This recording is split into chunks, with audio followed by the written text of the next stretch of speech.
ওগো নবীর সাহাবীরা, তোমরা ক্ষতিগ্রস্ত না, সব মানুষ ক্ষতিগ্রস্ত, শুধু 4 শ্রেণীর ব্যক্তি বাদে।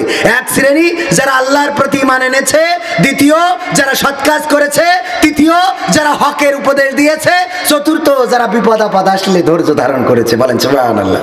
এরা বাদে সবাই ক্ষতিগ্রস্তের মধ্যে। সুতরাং আমরা সেই ক্ষতিগ্রস্ত থেকে বাঁচার দরকার আছে না নাই? ক্ষতিগ্রস্ত থেকে বাঁচতে চায় না ওগো আমার ভাইরা, আল্লাহর নবী সাল্লাল্লাহু আলাইহি ওয়াসাল্লাম যে আবু বকরের জন্য এই সূরাটা নাজিল হলো, মুতার যুদ্ধ হবে, তাবুকের যুদ্ধ। আল্লাহর রাসূল বললেন সবাই দান করো, যে যা পারো দান করো। সবাই দান করলেন যার যার মতো করে। দান করার পরে আল্লাহর রাসূল বললেন এখানে কার কোন দানটা সবাই দেখিয়ে দিল। ওমর রাদিয়াল্লাহু তাআলা আনহু বলল এটা আমার। আবু বকর রাদিয়াল্লাহু তাআলা আনহুর দানটা কেউ বলল না। ওসমানের কথা বলল, আলীর কথা বলল, অন্যান্য সাহাবীদের কথা বলল। ছোট একটা পুটলা দেখে আল্লাহর রাসূল বললেন এটা কার?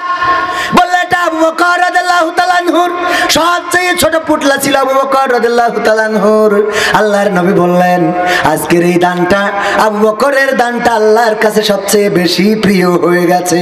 অন্য সাহাবীরা মন খারাপ করলো, আরে আমরা এত বেশি দান করলাম, তারপরে আবু বকরের পুটলাটা ছোট, এটা কেন আল্লাহর কাছে প্রিয় হয়ে গেল? আল্লাহর নবী বুঝতে পারলেন যে অন্য সাহাবীরা মন খারাপ করেছেন। আল্লাহর নবী একজন একজন করে ডাকলেন, বললেন ওগো ওমর তুমি কত দান করেছো, বাড়িতে কত আছে? বলল আমি 20,000 দিয়েছি, বাড়িতে 20,000 আছে। ওসমান কত দিয়েছো?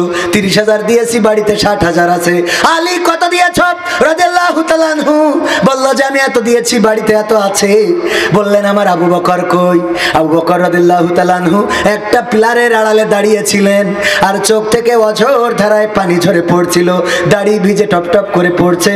আল্লাহর রাসূল যদি বলে যে কি এনেছো, আমি কি জবাব দেব? কারণ আমার বাড়ির জিরার কৌটা, মশলার কৌটা, এগুলো যা কিছু ছিল সব পুটলা করে নিয়ে এসেছে।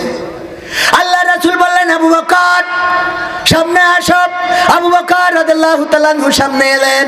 আল্লাহর নবী বললেন কি দিয়েছো আর বাড়িতে কি আছে? আবু বকর রাদিয়াল্লাহু তাআলা আনহু বললেন ওগো বিশ্ব নবী, আমার সংসারে জাগতিক সাংসারিক যত সম্পদ ছিল সব আজকে পুটলা করে আপনার সামনে এনেছি, আপনার কদমের কাছে দিয়ে দিয়েছি। আমার বাড়িতে আল্লাহ ও তার রাসূলের ভালোবাসা ছাড়া আর পৃথিবীর কোনো সম্পদ অবশিষ্ট নাই। আল্লাহু আকবার। আব্দুল উজ্জা নামের একজন সাহাবী ছিল, যার নাম পরবর্তীতে হয়েছে আব্দুল্লাহ জুলবাজাদাইন। ওগো আমার যুবকেরা, কলিজার টুকরা যুবকেরা, যেখানেই যাই যুবকের ভিড় পড়ে যায়। আমি যুবকদের কাছে 5টা দাবি সব জায়গায় রাখি। আজকেও আমার যুবকদের কাছে 5টা দাবি থাকবে। 1 নম্বর দাবি, কোন যুবক আজান হওয়ার পরে নামাজকে অবহেলা করা যাবে, নামাজকে অবহেলা করবেন না। নামাজ পড়বেন, নামাজ রিজিক বাড়িয়ে দেয়, নামাজ চেহারার সৌন্দর্য বাড়িয়ে দেয়। যা নামাজ আপনার জীবনের বরকত দান করে, নামাজ আপনার হায়াত বাড়িয়ে দিবে। নামাজের মধ্যে দোয়া করবেন, দোয়া কবুল হবে। বলেন সুবহানাল্লাহ। নামাজ ছাড়া যাবে না।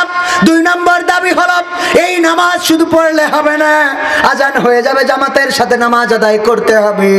ওগো যুবক, সবচেয়ে স্মার্ট যুবক তো সে যে যখন আজান হয়ে যায় সব ফেলে রেখে যখন উজু করে আর মসজিদের দিকে ঢোকে, ওই যুবকের বাহুতে, ওই যুবকের চোয়ালের উপরে যখন উজুর পানিগুলো থাকে তখন ওই পানিগুলো যেন মুক্তার মতো ঝকঝক করতে থাকে।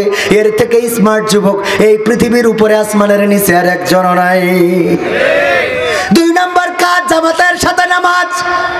3 নম্বর কাজ, দাড়িটাকে চেঁচে ফেলা যাবে না, দাড়িটা কেটে ফেলবেন না, দাড়িটা শেভ করবেন না, সেভ করবেন, দাড়িটা রেখে দেবেন, সংরক্ষণ করবেন। 4 নম্বর কাজ হলো টাকনুর উপরে কাপড় পরতে হবে। এখন অনেকেই এমন টাইট জিন্সের প্যান্ট পরে যে রুকুতি যাওয়ার পরে শার্ট চলে যায় উপর মুখ আর প্যান্ট চলে যায় নিচে মুখ। ঠিক না বে ঠিক? শার্ট উপরের দিকে আর প্যান্ট নিচের দিকে, মাঝখানে যা দেখা যায় সদরঘাট আছে না নাই? এই প্যান্ট গুলো পরবেন না। আর যদি পরেনও তাও টাকনুর উপরে পরবেন। এমন প্যান্ট পরে যে একবার এক সাপ কামড় দিয়ে বাড়ি যেয়ে গল্প দিচ্ছে আজ এক মানুষের কামড়ায় জীবনে সবচেয়ে বড় ভুল করিস।